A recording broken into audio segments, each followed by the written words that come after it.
This is a recipe for homemade flour tortillas that you can use to make great Mexican dishes at home. I will demonstrate how I make my homemade flour tortillas. I used them in my video, on my channel, This Meal This Time, for my chicken chili verde burritos. You will also find on my channel, a video for my chicken chili verde. Hope you check it out. For the tortillas, I will be making 8 tortillas.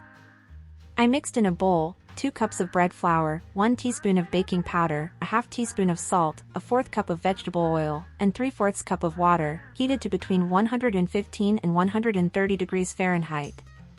I kneaded the dough by hand and formed a ball. I let it rest for 20 minutes.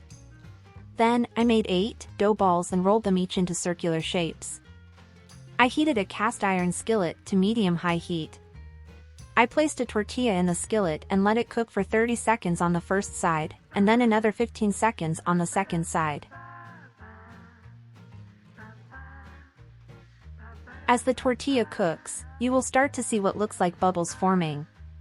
Keep an eye on this. You will want to flip the tortilla in a second or so. I flipped the tortilla, only after checking the bottom for a darker cook. I do not want flabby tortillas. I want somewhat crisp ones because when I use them to make a dish like burritos, I want them to hold up while cooking in a sauce and not become gummy in texture. The cooked tortillas are resting on a baking sheet lined with parchment paper. So, there it is.